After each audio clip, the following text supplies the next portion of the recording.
Oke, sekarang kita akan membahas BCAP. Nah, PT MNC Capital Indonesia atau BCAP ini merupakan entitas anak dari PT MNC Investama Tbk atau BEHIT ya.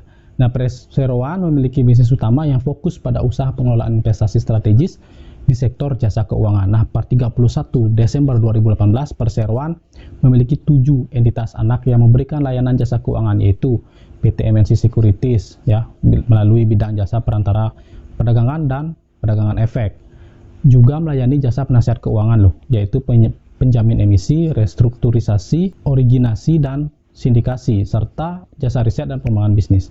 Kemudian ada PT MNC Asset Management yang fokus pada usaha pada bidang jasa manajer investasi dengan ragam pilihan produk investasi, baik bagi para investor individu yang berprofil retail, nah high net worth, maupun investor institusi ya. Kemudian yang ketiga ada PT MNC Finance. Nah, kegiatan usaha sebagai lembaga pembiayaan yang meliputi pembiayaan konsumsi, kegiatan sewa guna usaha, anjak piutang, dan usaha kartu kredit. Nah, kemudian yang keempat itu ada PT MNC Life Assurance. Nah, jadi menangani bisnis jasa asuransi jiwa. Yang kelima itulah PT MNC Asuransi Indonesia yang menangani bidang asuransi umum dengan sasaran nasabah individu dan juga komersial tentunya.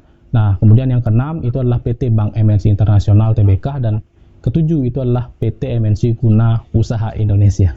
Nah, untuk laporan keuangan sendiri dari pendapatan yang berhasil dicita, pendapatan yang berhasil diperoleh oleh BCAP itu kuartal pertama tahun 2022, Perseroan berhasil mencetak pendapatan sebesar 722 miliar, naik dari kuartal yang sama tahun 2021 yang sebesar 678 miliar.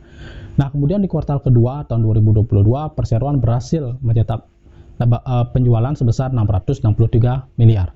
Ya, naik dari kuartal yang sama tahun 2021 sebesar 600 miliar. Kemudian di kuartal ketiga tahun 2022, Perseroan berhasil mencetak pendapatan sebesar 694 miliar. Naik juga dari periode yang sama tahun 2021 yang sebesar 639 miliar. Nah, untuk laba bersih sendiri, Perseroan berhasil mencetak laba bersih di tahun 2022 kuartal pertama itu sebesar 36 miliar. Naik 100% dari tahun 2021 kuartal pertama yang sebesar 15 miliar saja. Nah, untuk kuartal kedua tahun 2022, Perseroan berhasil mencetak laba bersih sebesar 16 miliar yang naik jauh dari kuartal kedua 2021 yang mencetak rugi bersih sebesar 2 miliar. Nah, untuk kuartal ketiga sendiri tahun 2022, Perseroan berhasil mencetak laba bersih ya sebesar 16 miliar. Naik dari kuartal yang sama tahun 2021 yang sebesar 11 miliar saja. Nah, untuk manuver perusahaan ke depannya, di sini ada berita yang pertama itu adalah kolaborasi ya, antara MNC Capital dan juga Ultra Voucher. Nah, jadi Motion Pay milik PT MNC Teknologi Nusantara, anak perusahaan dari PT MNC Capital Indonesia, itu berkolaborasi dengan Ultra Voucher, aplikasi milik PT Trimegah Karya Pratama atau UVCR. Nah, untuk menyediakan berbagai pilihan voucher digital sehingga diyakini para pengguna akan lebih cakap mengelola keuangannya. Nah, jadi melalui kemitraan ini, Motion Pay akan memiliki fitur baru yaitu Motion Voucher yang menyediakan berbagai jenis voucher antara lain food and beverage, kemudian ada fashion, entertainment, lifestyle, dan juga sebagainya. Pengguna aplikasi Motion Pay akan memiliki banyak pilihan voucher dari Ultra Voucher yang dapat digunakan di ratusan merchant seluruh Indonesia. Nah, kemudian berita menarik selanjutnya yaitu adalah MNC Capital yang membungkus 1,53 miliar saham right issue milik PT Bank MNC atau BAPP.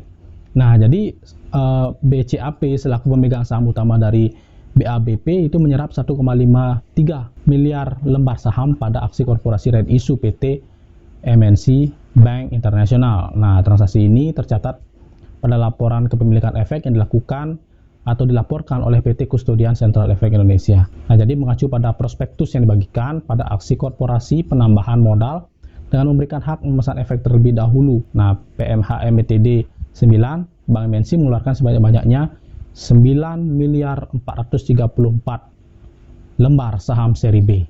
BCAP itu bakal menawarkan surat utang tahap 1 450 miliar. Nah, itu bagian dari obligasi berkelanjutan 3 dengan target 750 miliar. Nah, obligasi berkelanjutan 3 tahap 1 bakal menyapa pasar dalam 3 seri. Nah, seri A berdurasi 370 hari, seri B berjangka 3 tahun, dan seri C sepanjang 5 tahun. Nah, bunga obligasi dibayarkan setiap triwulan ya. Jadi sesuai tanggal pembayaran bunga obligasi.